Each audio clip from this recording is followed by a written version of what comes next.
Rocket प्रपोल्शनचा principal, फॉर्म्युले आणि कशा टाईपचे प्रश्न येऊ शकतात आणि आलेले सुद्धा आहेत नीटला, हे आज आपल्याला बघायचंय.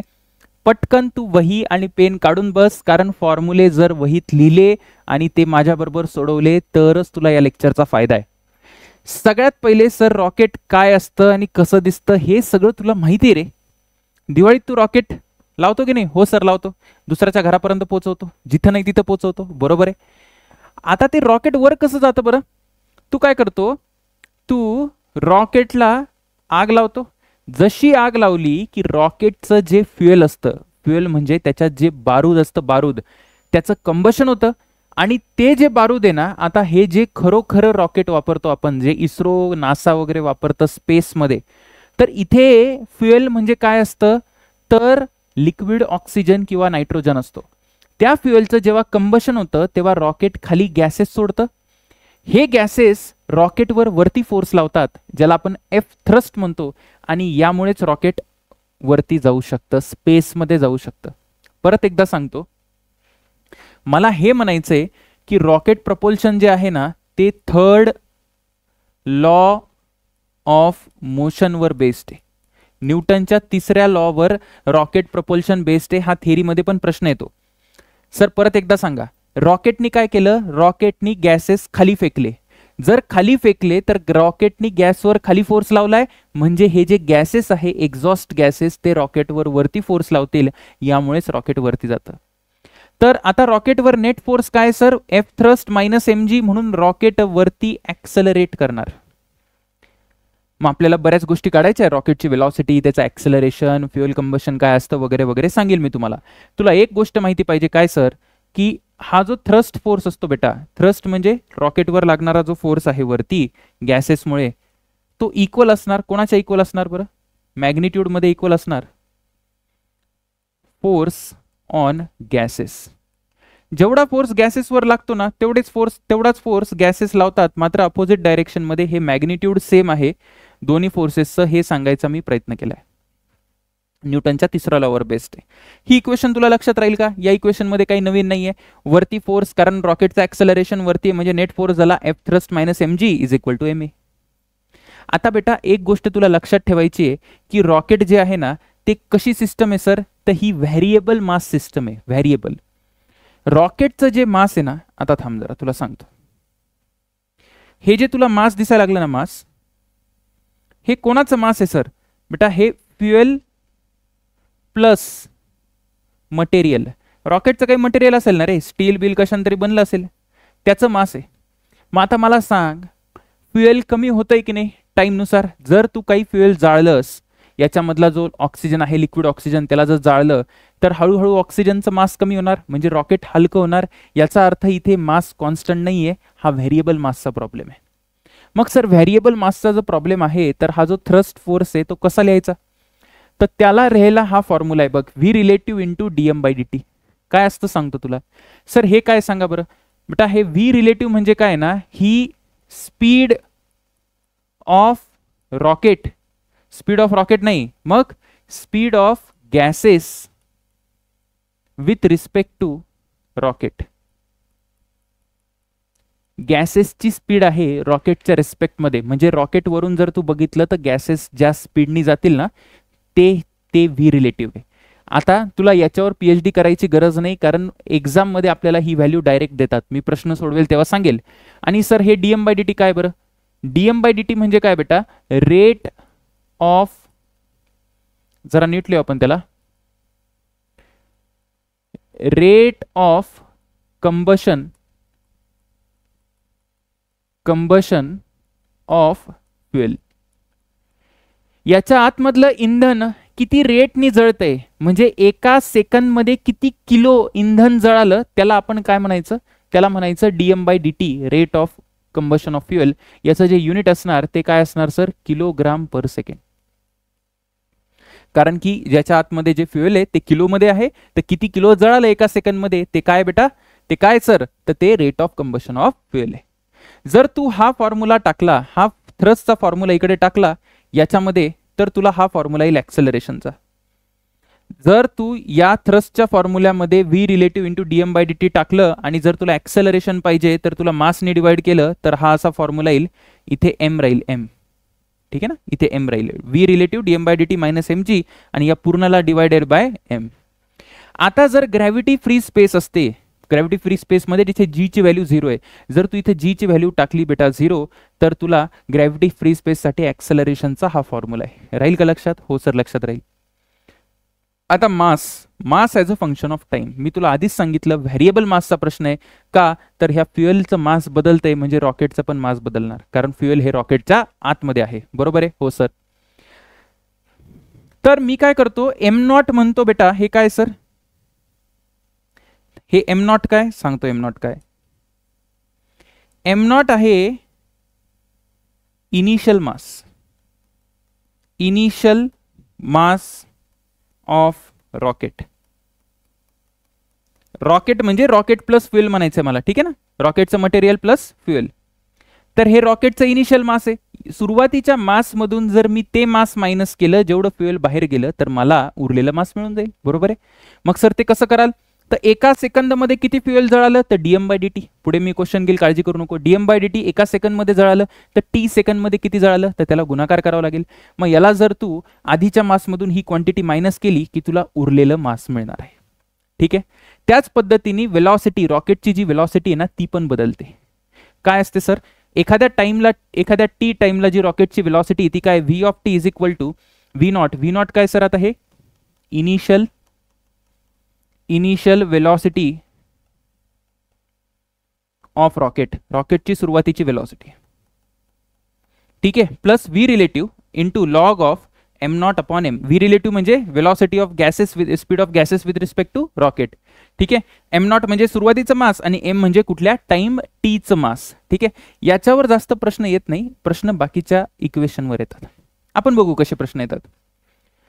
सगळ्यात पहिले AIPMT ला आलेला प्रश्न आहे 1998 ला. ठीक आहे. काय प्रश्न म्हणतो बघा, काय काय गोष्टी दिल्या आहेत आपण आधी हे बघू, मग प्रश्न कसं सोडवायचा मग ते बघू. For rocket propulsion velocity of exhaust gas relative to rocket. मी तुम्हाला म्हटलं ना velocity of exhaust gas with respect to rocket म्हणजे काय दिलंय सर? व्ही रिलेटिव्ह दिलाय. किती दिलाय सांग बरं? तो दिलाय 2 किलोमीटर प्रति सेकंड. म्हणजे मला असं लिहिता येईल 2000 मीटर पर सेकंड. काहीच डाऊट नाही. त्याच्यानंतर लिहिलंय if the mass of the rocket system is, म्हणजे मास दिलंय बेटा रॉकेटचं. किती दिलंय सर? 1000 किलो. आता इथे काही म्हटलंय का की इनिशियल मास आहे वगैरे? नाही म्हटलंय. तर मग मी जनरल एम पकडलं, मास ऑफ रॉकेट आहे एवढं. ठीक आहे. रेट ऑफ फ्युएल कंझम्पशन विचारतायत. Then rate of fuel consumption म्हणजे आपल्याला विचारलं इथं dm by d. Dm by d प्रश्नचिन्ह. For a rocket to rise with an acceleration, हे रॉकेटचं ऍक्सेलरेशन दिलंय. किती दिलंय? 4.9 मीटर पर सेकंड स्क्वेअर. कुठे प्रश्नात म्हटलंय का की ग्रॅव्हिटी फ्री स्पेस आहे? तर बिलकुल म्हटलेलं नाही, म्हणून आपण G0 घ्यायचा नाही. मग आता ऍक्सेलरेशनचा डायरेक्ट फॉर्म्युला लावतो मी. काय फॉर्म्युला आहे sir? A is equal to यायला पाहिजे V relative dm by D T. माझ्या बरोबर लिहायचा आहे तू फॉर्म्युला, म्हणजे पाठ होईल तुला minus M g upon m. मग आता ए इज इक्वल टू 4.9 आहे, इज इक्वल टू सावधानीने व्ही रिलेटिव्ह किती आहे? 2000 into dm by D t. Dm by D t मला माहिती नाही, त्याला असंच लिहितो मी dm by D t minus M g. Mass किती दिलंय? रॉकेटचं मास दिलंय का 1000? सर 1000 नाही, 1000च दिले का 2000 दिले? 1000च दिले. ठीक आहे. 1000 इंटू जी ची व्हॅल्यू किती आहे? 9.8 डिवायडेड बाय परत एकदा 1000. सर 9.8 का घेतली? प्रश्नामध्ये काही दिलं नाही. आणि दुसरी गोष्ट हा 4.9 आहे ना बेटा, इथं 4.9 म्हणून 9.8 घ्यायचा. असं आपण प्रश्नानुसार आपण डोकं लावत असतो काय करायचं. ठीक आहे. फारसा आन्सरला फरक पडणार नाही, मोरलेस आन्सर तेच येईल. आता जर तू याला कॅल्क्युलेट केलं तर काय येईल बघ. हा 1000 इंटू 4.9 आहे, हा 1000 इकडे कॉमन घेईल बघ. मी लिहितो direct 1000 4.9 plus 9.8 is equal to 2000 into dm by D T. जर तू याला नीट कॅल्क्युलेट केलं, कॅल्क्युलेशन तुम्हाला येत असेल अशी मी आशा करतो. हे 2000 गायब झालं. आता इथे 2 आला, 9.8 आणि 4.9 किती होतो? तर साधारण 14.7. 14.7 डिवायडेड बाय 2 म्हणजे 7.35. याचा अर्थ डीएम बाय डी ची किंमत आली किती आली सर? 7.35 kg पर सेकंड. कुठला ऑप्शन येते? काही डोकं लावायची गरज, सोपा आहे की नाही? हो सर सोपा आहे. चला पुढे जाऊ आपण. हा प्रश्न नीट वाचा. थोडंसं मला या प्रश्नात तुम्हाला काहीतरी सांगायचंय. काय सांगायचंय सर? प्रश्न काय म्हणतोय? The force on a rocket moving with a velocity 300 meter per second. आता तुला हे दिलंय का की ही वेलॉसिटी कुठली आहे 300 मीटर पर सेकंड? मला सांग, रॉकेटची वेलॉसिटी दिली आहे. काही दिलं नसेल तर तुला विथ रिस्पेक्ट टू गॅस पकडायचे. बघ, रॉकेटची velocity with respect to gas किंवा गॅसची velocity with respect to rocket याचं मॅग्निट्यूड तर सेम असेल ना? अरे सेम असेल की नाही? हो सर सेम असेल. याचा अर्थ हे काय दिले बेटा? हे तुला दिले व्ही रिलेटिव्ह दिले. हे किती दिले? 300 मीटर पर सेकंड. जास्तीत जास्त काय सगळ्याच केसमध्ये आपल्याला रिलेटिव्हचेच आतापर्यंत जेवढे प्रश्न आले, इनफॅक्ट जेईला पण जेवढे आले ना, हेच क्वांटिटी देऊन ठेवतात. त्याच्यानंतर हा फोर्स आहे. आता हा हे सांगायचंय मला की हा फोर्स कुठला आहे. बघा, दोन फोर्सेस असतात. एक नेट फोर्स असतो. नेट फोर्स म्हणजे आपण फॉर्म्युलाला जाऊ. हा जो फोर्स आहे ना बेटा MA, हा नेट फोर्स आहे. नेट फोर्स रॉकेटवरचा नेट फोर्स आहे. थ्रस्ट मायनस mg केला तर हा नेट फोर्स झाला. आणि एक असतो फक्त फोर्स ऑन रॉकेट, तर याला फक्त आपण फोर्स ऑन रॉकेट म्हणतो. मला काय म्हणायचंय, हे छोट्या छोट्या गोष्टी आपण इथे चुका करतो. फोर्स ऑन द रॉकेट म्हणजे इथे फक्त F थ्रस्टची व्हॅल्यू दिली. लक्षात ठेवशील, जेव्हा आपण फोर्स ऑन रॉकेट म्हटलं, नेट नसेल वापरला शब्द तर तू F थ्रस्ट पकडशील. तो दिलाय 210 न्यूटन. मग आता काय विचारताय त्यांनी? Rate of consumption of fuel. तुला माहिती F थ्रस्टचा फॉर्म्युला काय असतो? काय असतो सर? V relative dm/dt. बरोबर आहे? हो सर. मग आता इथे लिही बेटा, 210 is equal to V relative किती आहे? 300 इंटू dm/dt. झालं. आता इथे काय आलं आन्सर? याला जर तू करायला गेला तर किती येईल? 0.7 येणार का? हा 0.7 यायला पाहिजे. संपलं. अवघड आहे का? बिलकुल अवघड नाही. हा काय दिलंय फक्त एवढं कळायला पाहिजे, बाकी सगळं होऊन जातं. बघा, हा एक चांगला प्रश्न आहे. कर बरं. The rate of mass of gas emitted from the rare rocket initially is 0.1 kg per second. म्हणजे काय दिलंय तुला? तुला दिलंय dm/dt. किती दिलंय सर dm/dt? तो दिलाय 0.1 kg पर सेकंड. परत म्हटलंय speed of the gas relative to rocket, म्हणजे व्ही रिलेटिव्ह देऊन ठेवलं आपल्याला. V relative is equal to 50 meter per second. आणि मास पण दिलंय. रॉकेटचं मास काय दिलंय सर? मास. आता हे इनिशियल मास दिले. मला कसं कळालं? प्रश्न बघ, प्रश्न काय म्हणतो? इनिशियल ऍक्सेलरेशन म्हणजे ते इनिशियल मास असणार आहे. ठीक आहे ना? आणि नंतर विचारलं ऍक्सेलरेशन आफ्टर 5 सेकंड. तर आधी इनिशियल मास तर माहिती पाहिजे, म्हणजे ते इनिशियल मास दिले. आता इथे जे आहे ना, ऍक्सेलरेशन साठी कुठला फॉर्म्युला वापरायचा? ऍक्सेलरेशन साठी कुठला फॉर्म्युला वापरायचा? ग्रॅव्हिटी फ्री स्पेसचा वापरू का ग्रॅव्हिटी वाला वापरू? बघ, एक लक्ष दे. याला तू आधी काय कर माहिती का? आधी तू ग्रॅव्हिटी वाला फॉर्म्युला वापरून बघ. काय ग्रॅव्हिटी वाला फॉर्म्युला सांग बरं? ग्रॅव्हिटी वाला फॉर्म्युला आहे सर, तो असतो V relative dm/dt minus m0g. m0g का बरं? कारण सुरुवातीचं ऍक्सेलरेशन पाहिजे म्हणून. डिवायडेड बाय m0 सुरुवातीचं मास. याला जर तू कॅल्क्युलेट केलं ना तर काय येईल बघ बरं. व्ही रिलेटिव्ह किती आहे सर? 50 into dm/dt. dm/dt चा अर्थ काय होतो? 0.1 मायनस m0 म्हणजे 2 आहे इंटू 10 डिवायडेड बाय m0 म्हणजे किती आलं? 2 आलं. तर हे जर बघायला गेलं ना तर तो लेस दॅन 0 आहे. अरे निगेटिव्ह आहे ना. निगेटिव्ह ऍक्सेलरेशन कसं पॉसिबल आहे? रॉकेटला वरती जायचंय तर पॉझिटिव्ह ऍक्सेलरेशन पाहिजे. म्हणजे आपल्याला ग्रॅव्हिटी फ्री स्पेस कन्सिडर करावं लागेल. ग्रॅव्हिटी फ्री स्पेस अज्युम करावं लागेल या प्रश्नामध्ये. सर असं आम्ही दरवेळेस करून बघायचं का? दरवेळेसची गरज नसते. जर थोडं कन्फ्युजन असलं तर थोडंफार तू फॉर्म्युला लावून बघ, तुला कळून जाईल. एवढं अवघड नाहीये. ठीक आहे ना? चला आता बघा याला कसं सोडवायचं. मग ग्रॅव्हिटी फ्री स्पेस साठी मी काय फॉर्म्युला दिला होता? तर ए इज इक्वल टू तुम्ही दिला होता सर व्ही रिलेटिव्ह dm/dt. सुरुवातीचा ऍक्सेलरेशन पाहिजे असेल तर अपॉन मास है ना. हे ए इनिशियल साठी. ठीक आहे. किंवा आपण याला एवढं न लिहिता AI करून टाकू. आता मग इथं काही नाही. इथं व्ही रिलेटिव्ह बघ बरं किती दिलाय? व्ही रिलेटिव्ह दिलाय सर 50 इंटू 0.1 आणि डिवायडेड बाय सुरुवातीचं मास 2 म्हणजे हे किती यायला पाहिजे? 2.5 मीटर पर सेकंड स्क्वेअर. एकदम बरोबर उत्तर आहे. काहीच प्रॉब्लेम नाही. अलग लक्षात, काहीच प्रॉब्लेम नाही. त्याच्यानंतर अजून काय विचारलंय? Acceleration after 5 second. बघ, ऍक्सेलरेशन आफ्टर 5 सेकंड ला कसं लिहावं लागेल परत एकदा, v relative into dm by D t divided by mass. आता मास 5 सेकंद नंतर किती येईल बरं, रॉकेटचं मास 5 सेकंद नंतर किती येईल, तर त्यासाठी काय फॉर्म्युला दिला होता मी तुम्हाला, m of T is equal to सुरुवातीचं mass minus dm by D t, एका सेकंडमध्ये किती फ्युएल जाळतोय मी, आणि इंटू टाइम. मग हे किती येईल बेटा, सुरुवातीचं मास किती रॉकेटचं ते आहे 2 minus dm by D t करून टाक, डीएम बाय डी टी आहे 0.1 इंटू किती सेकंद नंतर विचारलं 5, हे किती आलं 1.5. मग बस तुला त्या मासच्या आगी 1.5 टाकायचं, म्हणजे इथे ऍक्सेलरेशन यायला पाहिजे. Acceleration is equal to V relative into dm by D t, ते करशील तर किती येईल 50 इंटू 0.1 डिवायडेड बाय 1.5. बरोबर आहे. हे केलं तर किती यायला पाहिजे 5 डिवायडेड बाय 3/2, म्हणजे हे येईल 10/3 किंवा 3.33. हे आलं 5 सेकंड नंतर ऍक्सेलरेशन. नंतर काय विचारलंय बघ, नंतर ते विचारतायत mass of the gas ejected and left. Ejected म्हणजे किती मास बाहेर पडलं आणि लेफ्ट म्हणजे किती उरलं 10 सेकंदानंतर. हे कसं करायचं सांगतो, जरा नीट लक्ष द्या. बघा, मास इजेक्टेड काय येईल, मास इजेक्टेड किती बाहेर फेकलंय फ्युएल, तर हे डायरेक्ट येऊन जाईल बेटा. मास इजेक्टेड साठी वेगळं काही नाही करायचं, तुला काय करायचं, एका सेकंड मध्ये किती फ्युएल बाहेर फेकलं dm by D t into time, म्हणजे हे किती यायला पाहिजे, डीएम बाय डी दिले तिने किती दिले 0.1 इंटू किती 10, म्हणजे हे किती झालं 1 किलो जे मास आहे ते बाहेर फेकलंय, आणि मास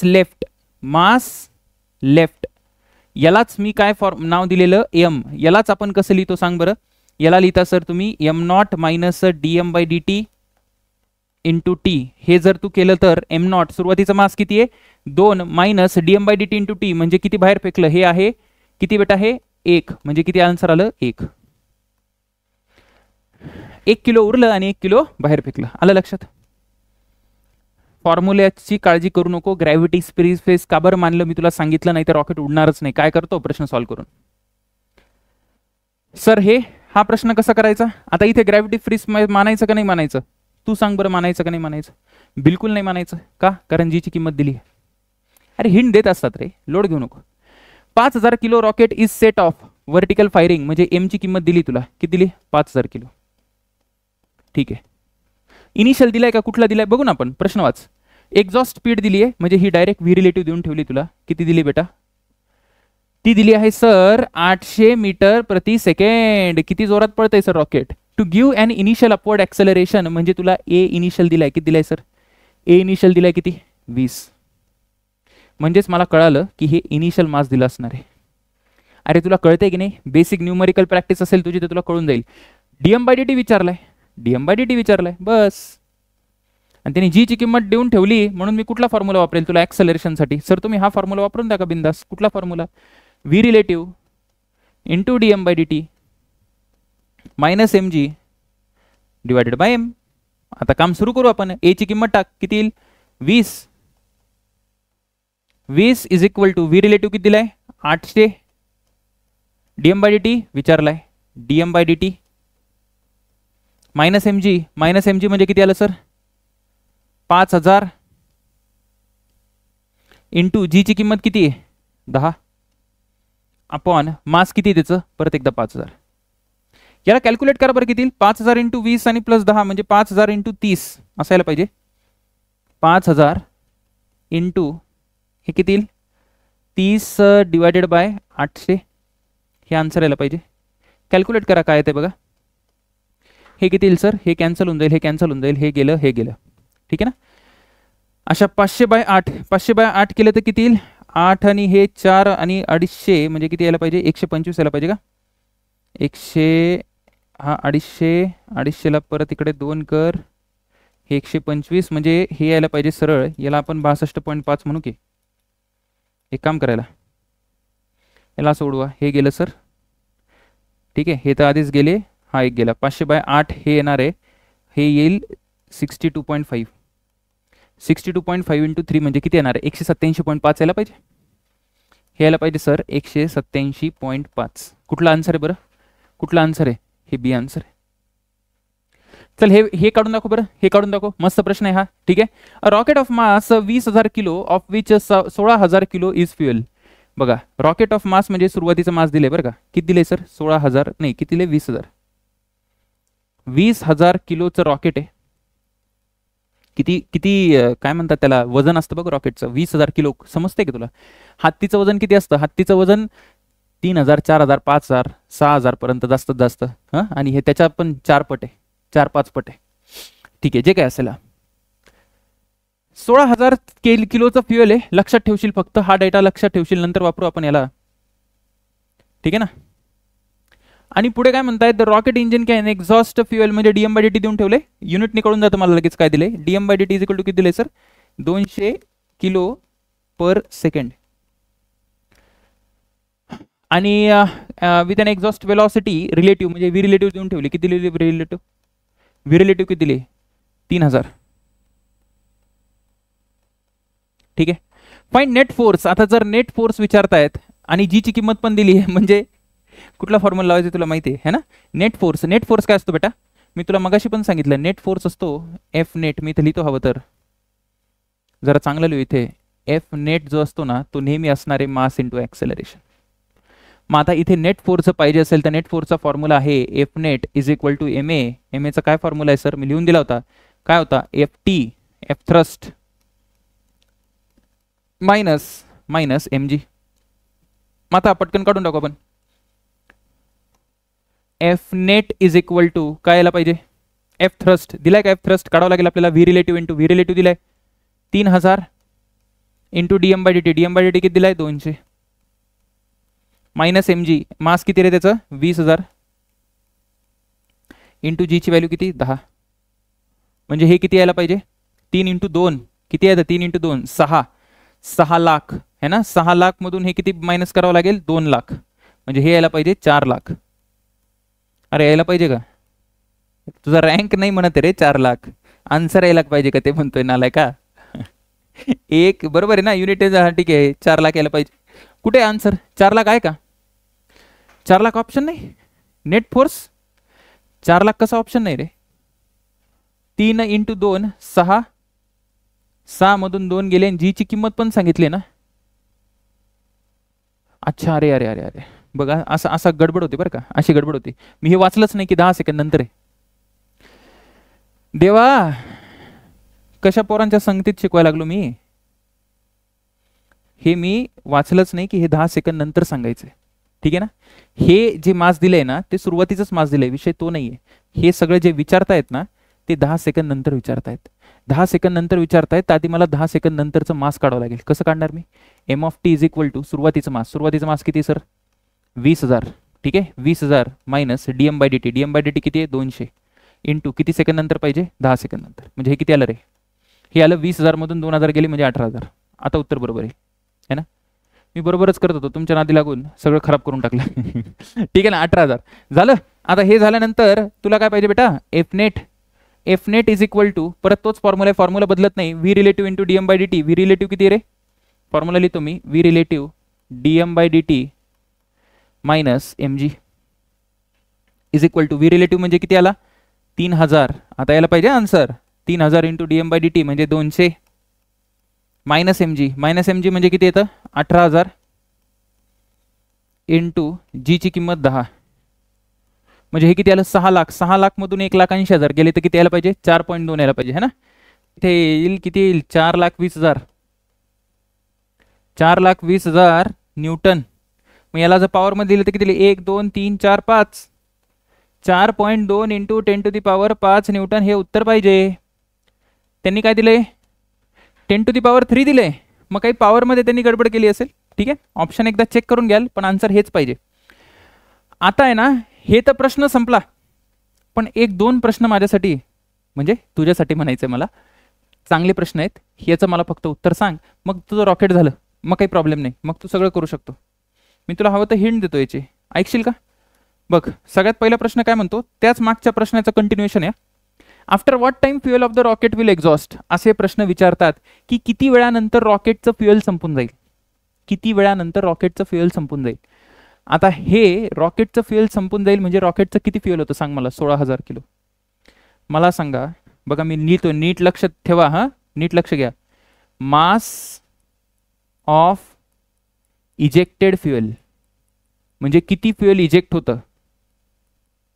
मास ऑफ रॉकेट म्हणत नाहीये. मास ऑफ रॉकेट म्हणजे m naught minus dm by d into t. Mass of ejected fuel म्हणजे किती फ्युएल गेलं, तर ते किती गेलं, तर ते असतं sir dm by d into v relative. हे सांगितलंय की नाही? हो सर. व्ही रिलेटिव्ह नाही, काय dm by d into t. मी काय फोर्स थोडे लिहितोय आपण. आता बेटा मला सांग डीएम बाय डी किती आहे. डीएम बाय डी माहिती आहे का. आता मास किती पूर्ण एमटी व्हायला पाहिजे ना. एक्झॉस्ट किती फ्युएल होतं रॉकेटकडे, किती फ्युएल होतं बघ बरं, 16,000 किलो. मग इथे लिही 16,000. 16,000 into dm by d. Dm by d माहिती आहे का, दिलाय का डीएम बाय डी प्रश्नामध्ये दिला असेल बघ. कुठे दिलाय dm by d, 200 kilogram per second. 200 kilogram per second into time. बघ बरं किती येते, हे कॅन्सल होऊन जाईल. T is equal to 80 second. 80 सेकंदानंतर रॉकेट पूर्ण रिकाम होऊन जाईल, रॉकेटकडे फ्युएल नसेल, कुठल्याही प्रकारचं फ्युएल नसेल. ठीक आहे, हे आलं पहिल्या पार्टचं. आता काय विचारतोय दुसरा part, what will be velocity and acceleration of the rocket then, म्हणजे तेव्हा वेलॉसिटी अँड ऍक्सेलरेशन किती राहील. तर ऍक्सेलरेशनचा काय फॉर्म्युला आपल्याकडे, ऍक्सेलरेशन इज इक्वल टू आहे. पर ऍक्सेलरेशनसाठी आता लक्षात घे, acceleration is equal to V relative dm by D t minus M g upon m. आता हा मास कुठला आहे, इनिशियल मास आहे की त्यावेळेसचा मास आहे, त्यावेळेसचं मास आहे. म्हणजे आधी तुला एम काढावं लागेल इथून. एम काढ बरं, आधी एम काढून घेऊ आपण. एम किती येईल, रॉकेटचा मास किती येईल, तर एम इज इक्वल टू सुरुवातीचा रॉकेटचा मास किती आहे, टोटल रॉकेटचा मास दिले बघ. कुठे गेलं रॉकेटचा mass, 20,000. 20,000 minus dm by D t. Dm by D t किती आहे सर, बरं जाऊ दे, हे करायची पण गरज नाही आहे, पण तरी ठीक आहे, ते करून देतो तुला. डीएम बाय डी टी किती आहे, डीएम बाय डी टी 200 आणि इंटू टाइम, टाइम आहे 80. हे किती यायला पाहिजे, हे यायलाच पाहिजे सर, किती यायला पाहिजे बेटा, हे यायला पाहिजे 4,000 किलो. मी तर फक्त तुला दाखवतोय की मास कसं काढायचं. बाकी तुला जर कॉमन सेन्स असेल तर तुला हे माहिती आहे की जर पूर्ण फ्युएल संपलं तर फक्त 4,000 किलोचं रॉकेटचं मास राहील, त्याच्या मटेरियलचं मास राहील. बरोबर आहे का. हो सर. म्हणजे तुला मास आलं ना, हेच मास तू इथे टाकणार. ठीक आहे ना, हेच मास इकडे टाकणार. म्हणजे आता ऍक्सेलरेशन काय येईल, v relative into dm by D t. V relative किती आहे, कुठे गेला तो व्ही रिलेटिव्ह, व्ही रिलेटिव्ह दिलाय 3,000.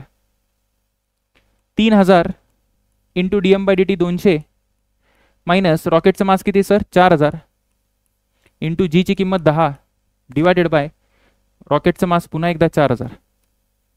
मग ए किती आला बेटा, ए किती आला, हे किती येईल 3,000, 30,000, 3 लाख, 6 लाख. 6 लाख मधून किती मायनस करावं लागेल 40,000. 6 लाख मधून 40,000 मायनस केल्यावर किती येतात, तर ते येतात सर 5,60,000. बरोबर, 5,60,000 डिवायडेड बाय 4,000. म्हणजे हे किती यायला पाहिजे, हे 3 काढले, हे 3 काढले, 560 बाय 4 म्हणजे किती येतं 140 येतं का, 140 मीटर पर सेकंड स्क्वेअर. हे ऍक्सेलरेशन यायला पाहिजे रॉकेटचं. सुंदर प्रश्न आहेत की नाही. हो सर सुंदर प्रश्न आहेत. आणि वेलॉसिटी किती, वेलॉसिटीचा फॉर्म्युला दिलाय मी. काय फॉर्म्युला दिलाय सर वेलॉसिटीचा, वेलॉसिटीचा फॉर्म्युला दिलाय initial velocity plus v relative into log of काय होतं ते, लॉग ऑफ होतं रॉकेटचं आधीचं मास म्हणजे सुरुवातीचं मास डिवायडेड बाय नंतरचं मास. थोडंसं नीटली, व्ही इज इक्वल टू 0 का, कुठे दिलंय का इथे त्यांनी, एक्झॉस्ट वेलॉसिटी दिली ही, पण इनिशियल वेलॉसिटी दिली का, ती एक्झॉस्ट वेलॉसिटी, ती गॅसेसची वेलॉसिटी, रॉकेटची इनिशियल वेलॉसिटी दिली नाहीये म्हणून मी 0 पकडली. ही जी आहे ना बेटा 0 पकडली आहे. का पकडली आहे, कारण दिली नाही त्यांनी. ठीक आहे, मग आता हे जर 0 पकडली तर इथे येणार व्ही रिलेटिव्ह आहे सर 3,000 इंटू लॉग ऑफ सुरुवातीचा मास किती आहे 20,000 डिवायडेड बाय नंतरचा मास किती आहे 4,000. म्हणजे जर हे करायला गेलं तर किती येईल, 20,000 डिवायडेड बाय 4,000 केलं तर 5 येऊन जाईल. म्हणजे व्ही किती येणार आहे, जी स्पीड आहे ती येणार आहे 3,000 into log of 5 base E. आता ऑप्शन मध्ये कसं आहे, लॉगच्या टर्म मध्ये देतील किंवा तो त्याची आसपास व्हॅल्यू देतील, तर ही जी काय व्हॅल्यू आहे ते तुम्ही बघून घ्या. हे अशा पद्धतीने रॉकेटचे प्रश्न सॉल्व्ह करायचे. याच्यात परत एकदा लेक्चर बघ, 1-2दा डाऊट असला तर कमेंट सेक्शन मध्ये बिंदास विचार. ठीक आहे, मी रिप्लाय करेल. याच्यामध्ये सगळे जसं लँग्वेजमध्ये फिरवतात ना आपण सगळं कव्हर केलंय. व्यवस्थित अभ्यास करत राहा. All the best.